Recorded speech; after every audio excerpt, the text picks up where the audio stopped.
Hello, everybody. So this one is $1,000 WCOOP event where we are in final table. We're going to watch back one of my stream highlights, and first place is 200,000 US dollars. And let's check out what happened. Maybe we can learn something. Maybe I can like chime in, talk a little bit about thought process I had at the time. So it's a huge one. 208K, as you can see on top of the screen, is the first place over here. And we are straight away getting to final table where we will be chip leading. So 1 out of 9. That's like the spot where you want to be. Some hand over here. Okay. So we bet small, jam the turn. Nothing really you can do there if you have ace queen. So final label 1 out of 9, and no really short. Like the shortest stack is 23 big, so you always want to pay attention to that. So we wake up with the kings, huh? Because I cover him, I don't mind three betting. I don't mind if I would choose to go for flat in general, like play a flatting strategy here and like mix kings in. But like I believe mostly kings will want to still three bet. It is against second in chips, so things you should pay attention to. Small bet, like my bluffs will be so ace x heavy, so I don't really mind small bet. I don't think I get to range bet because he's probably calling ace king pre. So for that reason, you probably can't range bet that. So we have aces now. Good start for final label. Dujo thinking about three betting. He three bet jams. Easy call with aces. Nothing you can do. Hope for the best. And that's not the best of the outcomes you can have in such a big final label, or any label to be fair. That's just unfortunate to lose aces against jacks in such a spot. So jacks against ace queen, blind versus blind, and we lose player, get pay jump, ace 10 against 6-7. Not really sure how they ended up. Like I assume they took a flop and got it in. So we're 5 out of 7. Ace queen o. We are short. Like everybody's short. Like 12, 9, 22, 14, and then there is 3 big stacks. So very simple over here with ace queen. You just put it in the middle. It's very interesting that I don't have like a rectangle. Like those guys are rex though. That's quite nice. Ace king. Let's keep going. Another double, please. So this should be a spot where we probably go non all in. Jamming is probably like mixed in. Yeah, like could see like I was not sure how I want to go about it. I don't mind either way. Non all in, all in should be fine. Like ace king always like one hand with 25 big blinds, basically like most positions, like not early, very early positions. It often does go like just likes to rip. Like if you look at solver, it's very often you see ace king always like only hand you really want to, so to speak, play as all in, and it's ripping. So makes sense over here. Ace deuce deuce, bit small. Like big blind shouldn't really connect to the deuce x that much. It still probably has all the suited deuce x. Maybe like ace deuce so, king deuce so. That feels a little loose. There was no check raise, so I like to keep going, and we will dribble it off. Gonna get value from ace jack, ace 10, ace 8.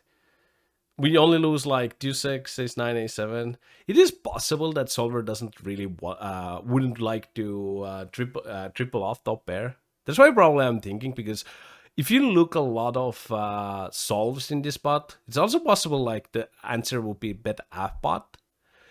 But like the idea would be solver don't really like to go for value in these spots with like one pair hands. Sure, we have two pair, but board is paired, right? So there are certain spots, but like whenever you see the guy is tanking, obviously we praying for the call. I don't think we're gonna lose to anything at this point. So This spots might be overcalled if he always calls with a6 because he's supposed to be folding a6 on the river probably. So maybe I thought at the time he's overcalling with a6. That would make sense. And like if he never has like deuce x either, it's kind of like whatever. So 4 out of 5, but everybody is kind of smallest stack 28 peaks, like comfortable situation, so to speak. So sixes over here. Once you face small 3-bet, we can jam. We can call. I think. As in position player, you should have some type of calling ranges coming in these type of spots. Not 100% sure. Some of these spots don't really have any calling ranges. And it wouldn't have any because my opening range should be kind of tight dish over here. And because of that, I can play basically jamming strategy only or like none all in. On the flop feels very close. Because I'm going to connect with 2 Broadway flops. Like the way my range would be. Should connect quite well with it. So also it's very like narrow range I'm going to call in general there. I won't have too much calls. So not 100% sure about it. I'm gonna assume on while I played I was also uncertain about it. Like kind of everything feels whatever. So face and open, we defend a3 suited, flop flush draw. I think you mostly like check raising and so to speak getting it in is fine, but the big problem over here is if this guy opens, I'm going to jam a lot of a6, right? So I'm not really going to have that many a6 when I jam, so I can't have that many bluffs either. So my check raise should be kind of, I need to be careful in these type of spots because I don't really have value range to do so. So it doesn't make too much sense. Kind of feel like I am kind of repping like a flush or a a6 here.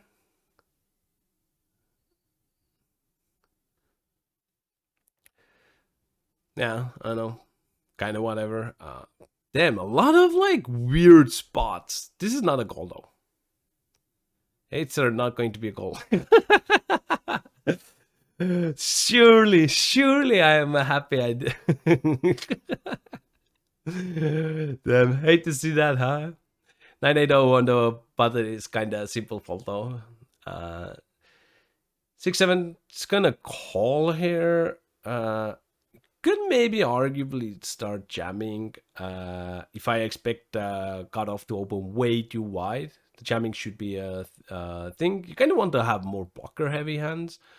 So I guess I'm running it over here with this one. Not really happy to see any jams though.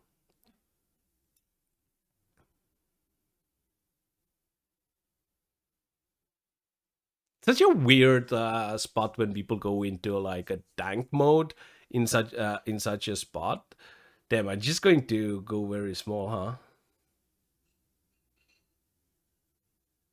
I don't mind it because if I have a 5, I'm trying to keep his range as wide as I can. Not sure if I would bet a 4 like that, and I don't really have any any bears because all the bears would probably rip maybe call aces. So kind of weirdish spot in general to like, yeah, it's very baller range.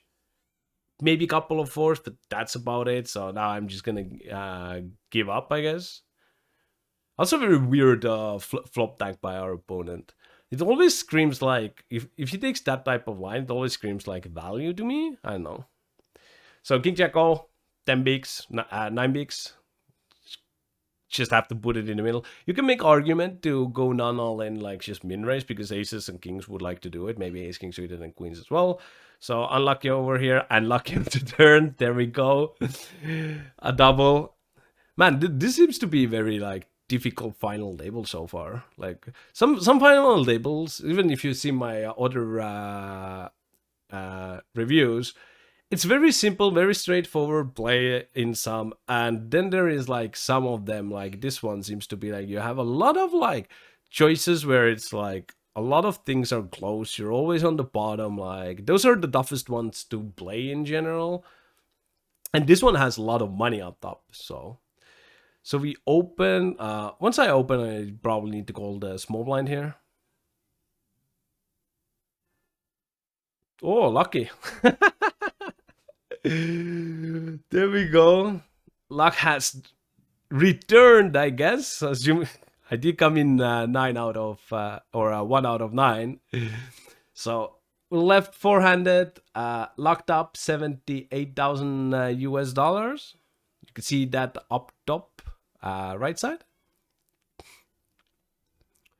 6-4 straight against the bear. Not sure what happened there. Now we three-handed, huh? So it looks like limp, and we bet whatever.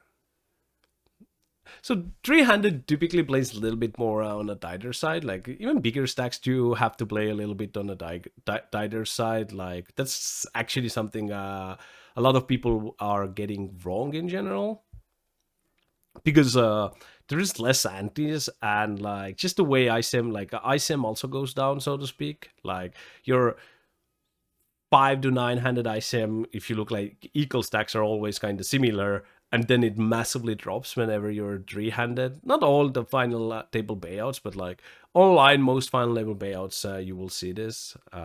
Quinten suited, fine to jam. No problem with that. Only problem would be if big stack would call us too wide. So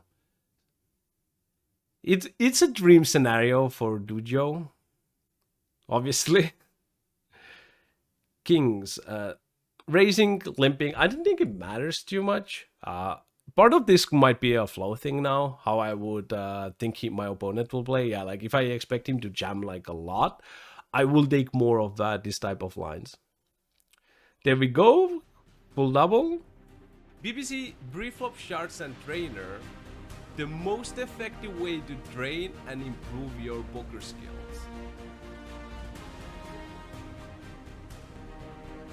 Get yours now. Back in it. Walking small. Yeah, he needs to have walk. He can play small blind 100% of the time there. Another like stupidly close spot, because like he's in the last place. I'm second place, but like if he doubles, we'll just be equal. Probably like I don't mind folding here. I don't mind. Also, this type of spots again, it does matter also what how did the guy play. You do get the feel like, hey, maybe he's too tight, maybe he's like looking just to ladder or whatever. So just small things over here. Nice, we made straight. Betting small is like mostly what you want to do probably here. You can build like a bigger sizing as well, but you want to bet small mostly because most of your range is like, or like a lot of your range is like a weak pair, so to speak. So that's kind of the reason. So on the river, reduce size up. I don't hate it. Kind of feels like maybe should size small. I don't think it matters. Over here, I don't think I get to fold. Like, I'm not going to fold here. Like, knowing myself, you can jam worse. It's not the simplest spot to find bluffs. If he has it, he has it. Not much we can do. And he bluffed. There we go. But yeah, you can have worse. You can have bluffs, like kind of whatever-ish. So now we equal with chip leader, and there is a one short stack. It doesn't look like the getting boned has played at all. So this one probably just limp calls. We will go very baller probably with limp raises, or like kind of baller-ish, where you just need to have blocker hands if you want to limp raise. So this type of hands probably not in there. Very small bet, out of position. I think mostly I'm supposed to be folding, but I know there was a time in my life where the spots were not where I was check folding at all. Basically, I just check raise because I thought like in position player can't see bet range, and I thought people are range c betting, and if they cannot do it, they will struggle to defend against 2-bet. So I would check raise more aggressively than I should. So take a couple of like bottom of my bluffs, put them more into a check raising or sometimes even calling ranges. So over here, check call, check call. Could probably have a little bit leads on the turn. Everybody is equal-ish now. We are chip leading, but like everything is so close. Basically, you should treat this type of stack depths probably like you're basically equal. Very minor differences. Very small bet over here. No, yeah, I don't hate it. Supposed to be betting small. So turn I would like to see a check. We have clear showdown value hand. We can river the straight. It's gonna be weird one, yeah. Man, as I told you, this hand is like this whole thing is really, really like so many like weird tough spots. I would say. I don't mind to be fair. I don't mind either way. I don't mind to either way over there on the river. So need to call this one. Not much we can do on the flop. He's supposed to be betting quite frequently over here, which he will do. So let's let it go. What's this? Our cheap crack. Oh, aces. Hello. Little raise. We are 3 out of 3. Lost some chips. No value with aces. Aces haven't been the greatest hand in this final level, I guess. At least for us. Jack 5 suited. There's now a gap between me and those two. Limp. Bet small. Bet little. Check. I think it matters. Either way should be fine.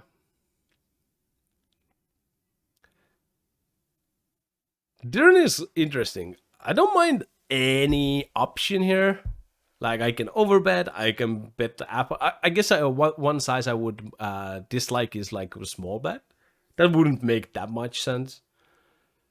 So slight overbet, basically botting it, makes perfect sense to me.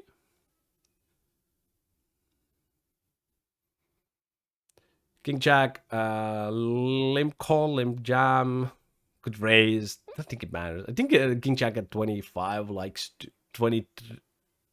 Yeah, 25 likes to mostly limp.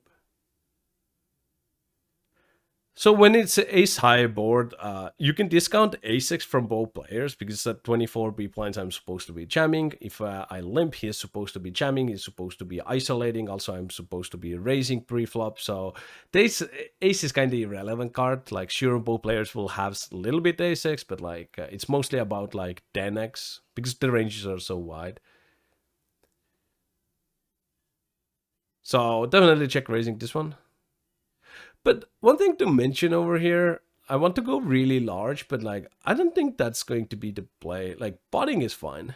I think jamming or like overbetting wouldn't be great. And the idea would be our opponent can still have flushes in blade exactly that line, so he's not capped, right? So if once he's ungapped, it's kind of like you want to keep your bet size is more like on the lower side. You can't like start massively overbetting. Queen 5 suited fold there. I'm not a big fan of that. Should probably open that one. But if maybe in small blind or big blind, like there was some type of dynamic that I expected, wanted to play a little bit tighter, that's fine. But like those are like a couple of things cannot remember exactly, and like you do those adjustments at time. So ugh. It's indifferent. Doesn't really matter what I do. There we go. We fold. I don't mind like every once in a while with your offsuit a6 probably mixing 3-bet bluff there. Seems fine. But I don't think you get to do it always. Opening, probably jamming also fine here at 20 bigs. I don't think you get to call. Just fold. There we go. So we're now kind of short, 16 bigs. Need to spin it up. We have locked up basically 109,000 US dollars. A lot of money. So limp. No, it's not a limp pod. Just let it go. Let it go. I need to jam a small A6 over here, offsuit. Very like typical strategy, 15 bigs against slims. This one I remember. No, what's this one? Actually, the small pairs in some of these type of scenarios are actually not jams in general. But hey, Tujo got us. That's nothing we can do. He beat our aces with jacks, and then he had nines against our fours. GG's. If you guys like this video, we did win 109,000 US dollars basically. Subscribe to the channel, and there are more videos to look. There is somewhere in screen, and I will see you there.